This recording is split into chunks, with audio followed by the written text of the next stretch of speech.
हरे कृष्ण. आज आपण श्रवण करूया श्रीमद भागवतमचा दुसरा स्कंद विसर्ग याच्या अंतर्गत अध्याय 3 शुद्ध भक्तिमय सेवेद्वारे हृदय परिवर्तन. यामध्ये देवी देवतांची पूजा आणि भगवंतांची शुद्ध भक्ती यामध्ये काय फरक आहे याचं वर्णन केलं जाईल श्लोक संख्या 1 ते 12 मध्ये. शुकदेव गोस्वामींनी आतापर्यंत मग कोणकोणत्या प्रश्नांचं उत्तर दिलं? श्री शुक उवाच एवं एतन्निगदितं पृष्टवान् यद्भवान् मम नृणां यन्म्रियमाणानां मनुष्येषु मनीषिणाम्. शुकदेव गोस्वामींनी सांगितलं, हे महाराज परीक्षित, आपण एका मरणासन्न बुद्धिमान व्यक्तीचं कर्तव्य काय आहे याविषयी प्रश्न विचारला होता. त्यामुळे अशा जिज्ञासेचं उत्तर मी आपल्याला ऐकविलेलं आहे की त्याने भगवंतांचं दिव्य नाम संकीर्तन, त्यांचे नाम, गुण, रूप आणि लीला यांचं श्रवण केलं पाहिजे. परंतु जर एखादा व्यक्ती कमी बुद्धीचा असेल आणि तो भगवंतांची उपासना करीत नसेल तर तो काय करेल? तर तो भगवंतांना सोडून दुसऱ्या देवी देवतांच्या पूजेमध्ये लागून जातो. याचं वर्णन करतात. जो व्यक्ती निर्विशेष ब्रह्मज्योतीच्या तेजामध्ये विलीन होण्याची कामना करतो, इच्छा करतो, त्याच्यासाठी वेदांचे जे स्वामी आहेत भगवान ब्रह्माजी वा विद्वान पुरोहित बृहस्पती यांची तो पूजा करत असतो. आणि जो व्यक्ती फार प्रबळ अशा कामवासनांद्वारेच बाधित झालेला असतो आणि त्यासाठीच इच्छुक असतो, त्याने स्वर्गाचा राजा इंद्र याची पूजा तो करीत असतो. आणि त्याला चांगली संतान प्राप्ती करण्याची इच्छा असेल तो प्रजापतींची पूजा करीत असतो, चांगली प्रजा उत्पन्न करण्यासाठी. आणि जो सौभाग्याचा इच्छुक असतो, आकांक्षा ठेवतो, तो ह्या जगतातील दुर्गा देवी जी या तुरुंग रूपी भौतिक संसाराची काय आहे, जेलर आहे, त्यांची पूजा करतो.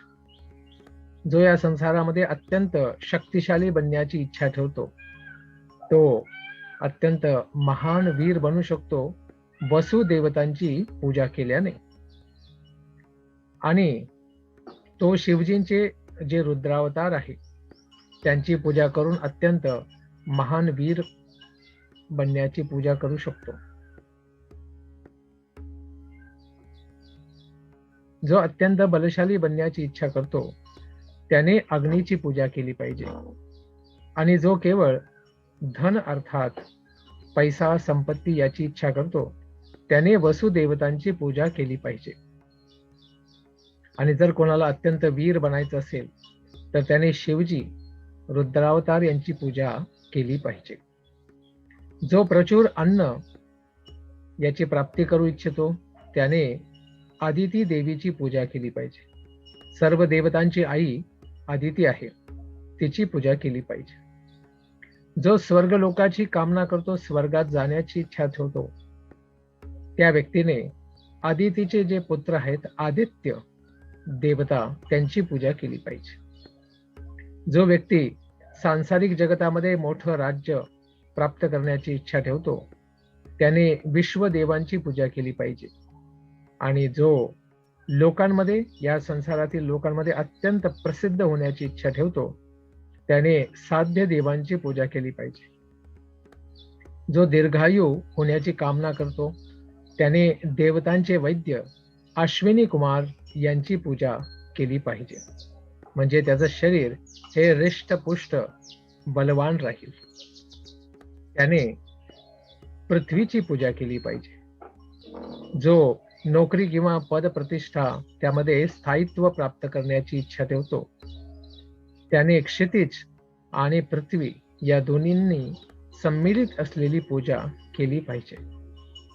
जो अत्यंत सुंदर बनण्याची इच्छा करतो त्याने गंधर्व लोकातले जे निवासी आहेत त्यांची पूजा केली पाहिजे. ज्याला सुंदर पत्नीची अपेक्षा आहे त्याने अप्सरा यांची पूजा केली पाहिजे. खास करून स्वर्गातली अप्सरा जशी उर्वशी आहे त्या पद्धतीच्या लोकांची पूजा केली पाहिजे. जो दुसऱ्या जीवांवरती शासन करण्याची इच्छा करतो त्याने ब्रह्मांडातले प्रमुख शासक ब्रह्माजी यांची पूजा केली पाहिजे. जो स्थायी अर्थात चिरकाळ टिकणारी कीर्ती प्राप्त करण्याची इच्छा करतो त्याने भगवंतांची पूजा केली पाहिजे. जो फार चांगले आर्थिक बचत करू इच्छितो अशा व्यक्तीने वरुण देवांची पूजा केली पाहिजे. आणि एखाद्याला फार चांगल्या वैवाहिक संबंधाची प्राप्ती करण्याची इच्छा असेल तर त्याने शिवजींची पत्नी सती देवी उमा यांची पूजा केली पाहिजे. तर भौतिक लाभासाठी फारच होरपळून निघालेले हे जे जीव असतात अशा पद्धतीने दुय्यम देवतांच्या भक्तीमध्ये लागतात, जी फक्त स्वतःच्याच इच्छांची पूजा आहे. परंतु मग विष्णू भगवंतांची पूजा कोणी करावी आणि देवतांची पूजा कोणी करावी? धर्मार्थ उत्तम श्लोकम तंतु तन्वन पितृन यजेत रक्षा कामः पुण्य जनान ओजः कामो मरुद्गणान. ज्ञानाच्या आध्यात्मिक विकासासाठी मनुष्याचं हे कर्तव्य आहे की त्याने श्री भगवान विष्णू आणि त्यांचे जे भक्त आहेत त्यांची पूजा करावी.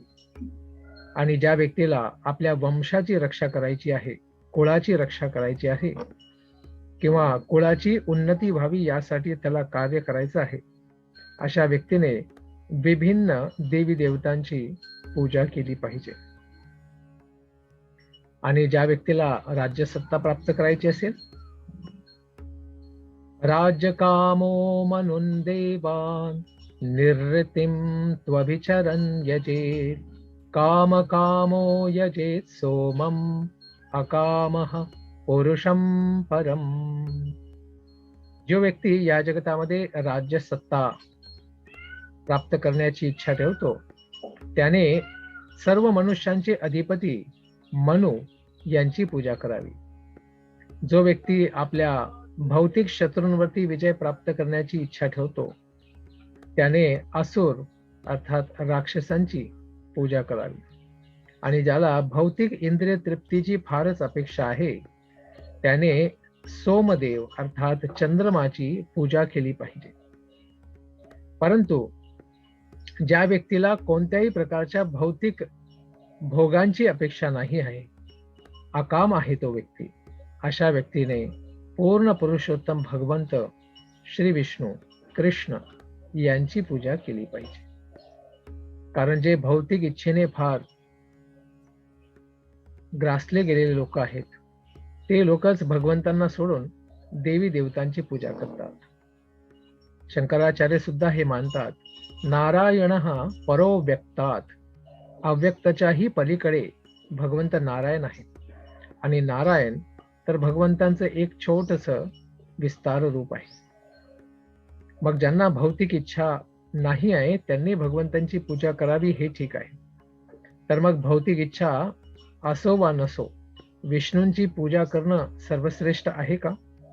याचं उत्तर देत आहेत, अकामः सर्व कामो वा मोक्ष काम उदारधिः तीव्रेण भक्ति योगेन यजेत पुरुषम परम.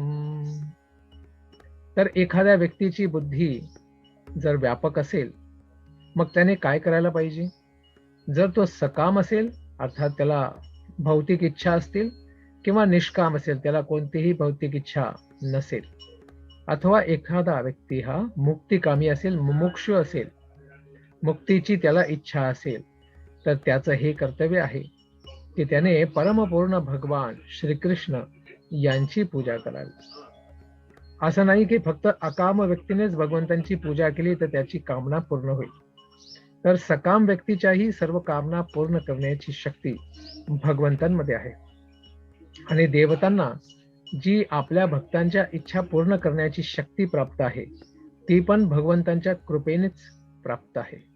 भगवंतांनीच त्यांना त्या पद्धतीचा अधिकार आणि क्षमता दिलेली आहे त्यांच्या भक्तांच्या इच्छा पूर्ण करण्यासाठी.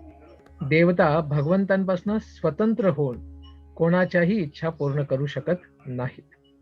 भगवंतांनी दिलेल्या शक्तीद्वारेच ते अशा पद्धतीने सर्वांच्या इच्छा पूर्ण करू शकतात. तर देवतांची पूजा करणारे लोक परमसिद्धी कशी प्राप्त करू शकतील?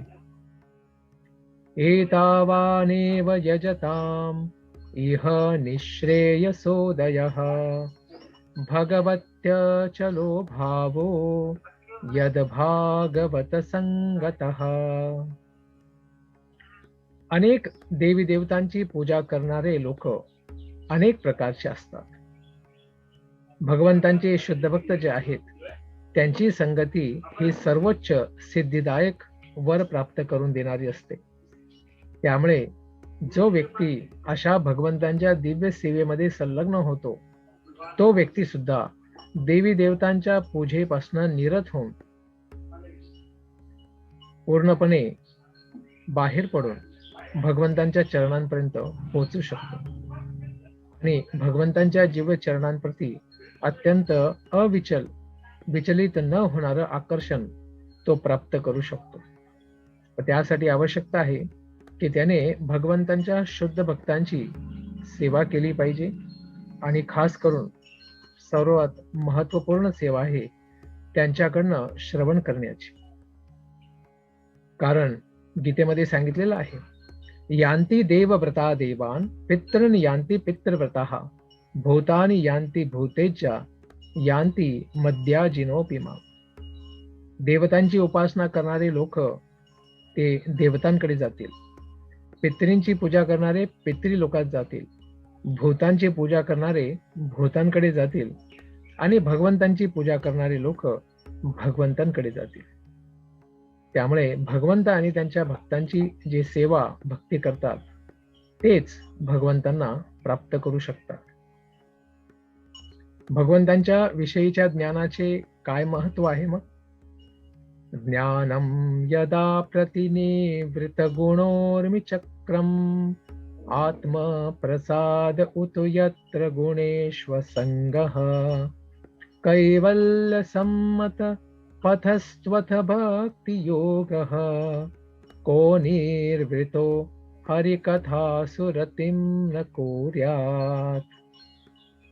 भगवंत श्री हरी यांच्या विषयक जे दिव्य ज्ञान आहे तेच ज्ञान आहे ज्याच्याद्वारे भौतिक गुणांचे जे विविध तरंग लाटा या जगतामध्ये आणि मनाच्या पटलावरतीही निर्माण होतात आणि भवरेही निर्माण होतात ते सर्वथा भगवंतांच्या दिव्य ज्ञानाद्वारेच शमतात, शांत होतात. आणि असं हे दिव्य ज्ञान, भगवंतांसंबंधी दिव्य ज्ञान भौतिक आसक्तींपासून सर्वथा रहित असल्या कारणानेच आत्मतुष्टी, आत्मसमाधान देणारे आहे आणि अत्यंत दिव्य स्तरावरती स्थित असल्या कारणाने सर्व प्रकारच्या महापुरुषांद्वारे, आचार्यांद्वारे मान्य आहे. मग असा कोणता व्यक्ती असेल बरं की जो भगवंतांच्या अशा दिव्य कथांच्या प्रती, दिव्य ज्ञानाच्या प्रती आकर्षित होणार नाही? अर्थात सर्वच जण भगवंतांकडे आकर्षित होतीलच. भगवंतांच्या दिव्य साक्षात्कारासाठी हे फार महत्वाचं आणि एकमात्र साधन आहे. कारण भक्ती हीच व्यक्तीला ह्या जगतातनं मोक्ष प्राप्त करून देऊ शकते, अन्यथा नाही. त्यामुळे सांगितलेलं आहे, एको नारायणो देवः परावराणां परमास्ते कैवल्य सद्नितः. जीव गोस्वामी हे उद्धरण देत आहे वेदांमधनं की भगवान नारायण हेच कैवल्य आहेत आणि ज्या साधनाद्वारे मनुष्य भगवंतांपर्यंत पोहोचू शकतो, तशा कैवल्य पंथा अर्थात भगवंतांपर्यंत पोहोचविणारं एकमात्र साधन काय आहे? भगवंतांची दिव्य भक्ती. दिव्य महाभागवतांद्वारे हा मार्ग आपल्या सर्वांना कृपारूपाने दिला जात असतो आणि या मार्गाचा आपण लाभ घेतला पाहिजे. आता पुढच्या भागामध्ये श्लोक संख्या 13 ते 25 मध्ये शौनक ऋषी सूत गोस्वामींना कथेचा विस्तार करण्यासाठी प्रेरणा देणार आहेत. आणि या दिव्य संवादात पुढे काय झालं आहे याचंही श्रवण करायला मिळेल.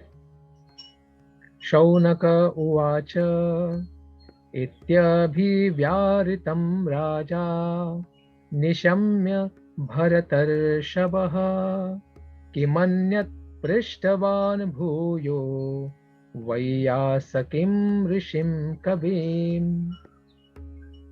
शौनक ऋषींनी अशा पद्धतीने म्हटले, व्यासदेवांचे महान पुत्र श्रील शुकदेव गोस्वामी अत्यंत विद्वान ऋषी होते आणि सर्व प्रकारचं दिव्यज्ञान देण्यामध्ये ते अत्यंत काव्यमय पद्धतीने, कवितेच्या द्वारे, गायनाच्या द्वारे ते फार सुंदर पद्धतीने प्रस्तुत करण्यासाठी निपुण होते. अर्थात त्यांनी जे सर्व काही सांगितलं आणि जे ऐकल्यानंतर परीक्षित महाराजांना परिपूर्ण ज्ञानाची प्राप्ती झाली, त्या सर्व विषयाबद्दल आम्हाला जाणून घेण्याची फार उत्कंठा आहे. तर कृपया आपण त्या भगवत कथेचे महत्त्व विशद करावे, आम्हाला स्पष्ट करावे. आणि यासाठीच शौनक ऋषी सुद्धा या कथेचं महत्त्व जाणीत होते. याचा उल्लेख करतात, एतत् शुश्रूषतां विद्वन् सूतनोर्हसि भाषितुं कथा हरि कथोदर्कः सतां स्युः सदसी ध्रुवम्. हे विद्वान सूत गोस्वामी, आम्ही सर्वजण अशा कथांना अत्यंत सर्वश्रेष्ठ समजतो, कारण अशा पद्धतीच्या श्रवणाद्वारे व्यक्ती परमलाभ प्राप्त करू शकतो. आणि आपण या कथांना इतक्या सुंदर पद्धतीने आम्हाला समजावून सांगत आहात की आम्ही सर्वजण अशा प्रकारच्या श्रवणासाठी अत्यंत उत्सुक झालेलो आहोत. आणि या व्यतिरिक्त अशी कथा ज्याच्याद्वारे भगवान श्री विष्णू हरी यांच्या संदर्भामध्ये विचार विमर्श करायला मिळत असेल, तर सर्व भक्तांसाठी आणि भक्तांच्या सभेसाठी तर हे अवश्य विषय आहे. अर्थात याहून श्रेष्ठ विषय दुसरा कोणताही असू शकत नाही. त्यामुळे अशा दिव्य संदर्भामध्ये आम्हाला भगवंतांचं असं श्रवण करायला मिळतंय, हे आम्ही आमचं परमभाग्य समजतो. यानंतर सांगताय की परीक्षित महाराज जे या दिव्य भागवत कथेचे पहिले श्रोता बनलेले आहेत, ते लहानपणापासूनच एक महान भक्त होते आणि आम्हाला हे ठाऊक आहे. स वै भागवतो राजा पांडवेयो महारथः बालक्रीडन कै क्रीडन कृष्ण क्रीडां य आददे. पांडवांचे पौत्र महाराज परीक्षित आपल्या बाल्यकाळापासूनच भगवंतांचे एक महान भक्त होते. ते खेळता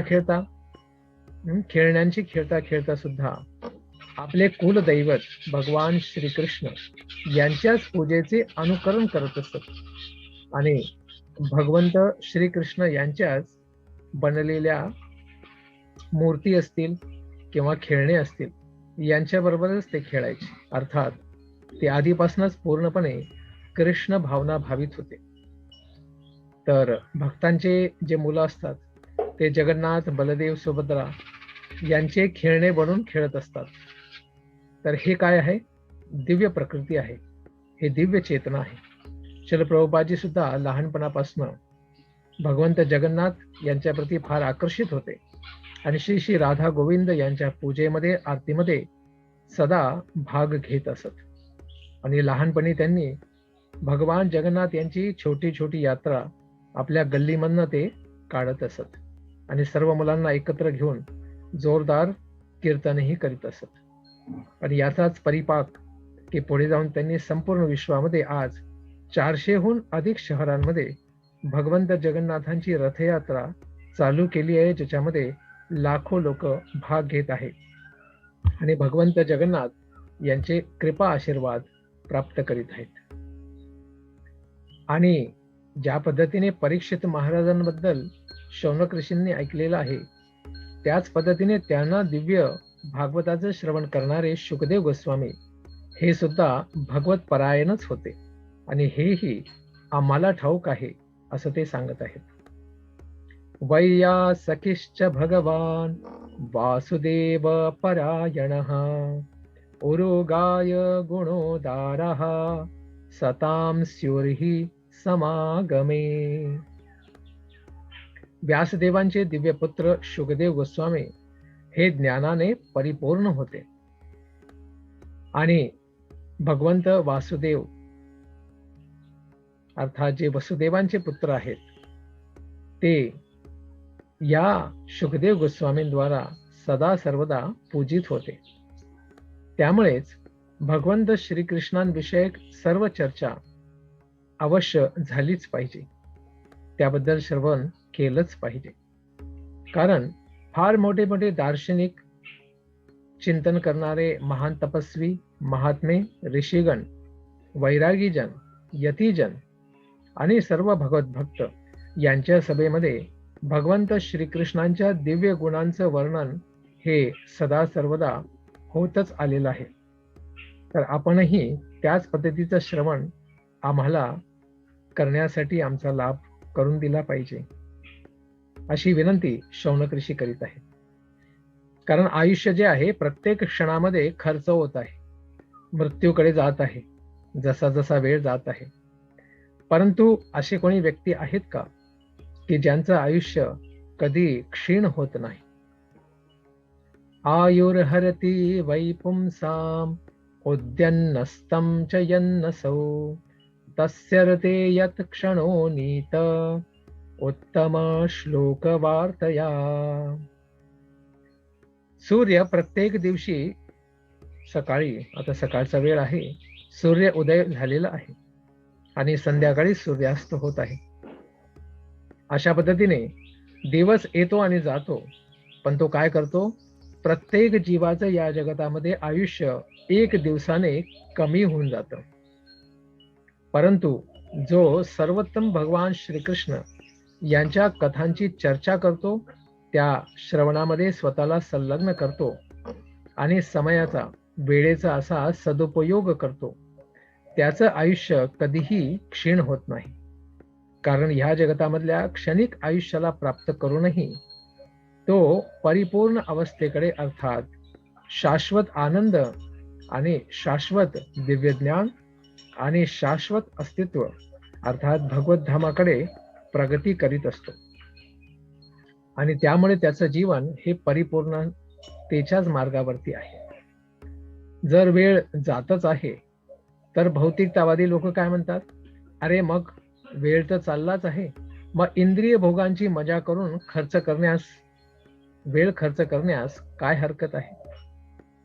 परंतु काय सांगितलं याचं उत्तर? तरवः किं न जीवन्ति भस्त्रः किं न श्वसन्त्युत न खादन्ति न मेहन्ति किं ग्रामे पशवो परे. काय वृक्ष हजारो वर्ष जगत नाहीत? आणि काय लोहाराची जी फुकणी आहे ती श्वास घेत नाही? तिचंही पोट वरती खाली होतं हवेद्वारे. आणि आपल्या चारी बाजूला असे पशुगण, प्राणी दिसत नाही की जे सकाळ संध्याकाळ पोट भरण्यासाठी कुठे ना कुठे तोंड चालवत असतात? आणि काय या जगतामध्ये लोक आनंद प्राप्तीसाठी हे मैथुन कार्यामध्ये स्वतःला गुंतवत नाहीये? मनुष्याला काही खास वेगळा आनंद मिळत नाही.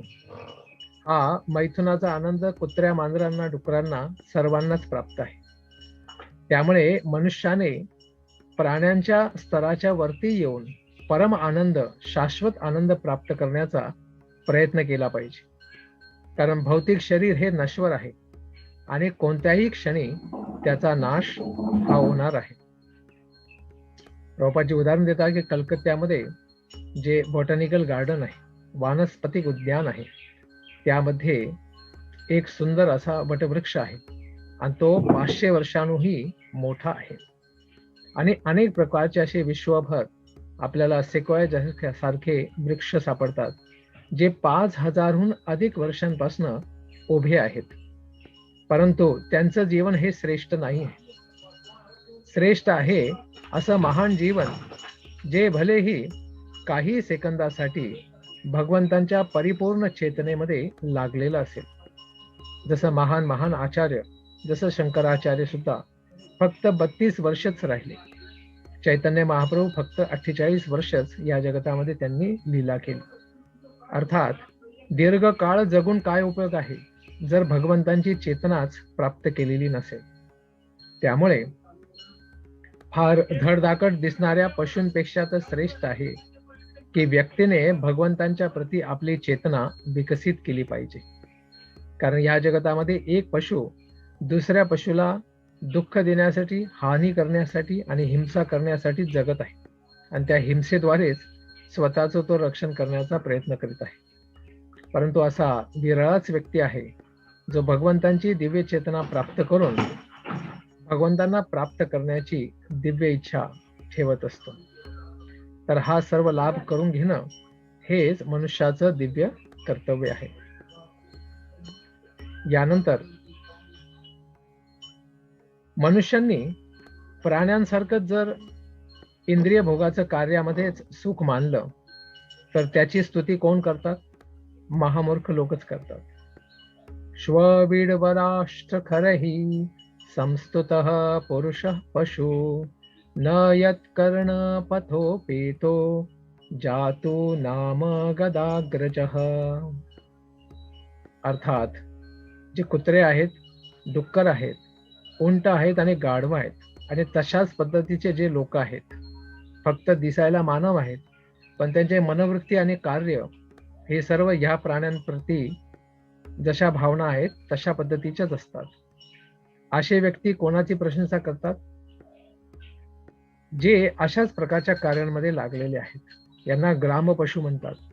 अर्थात गावातले हे वेगवेगळे जीव आहेत. आणि जे समस्त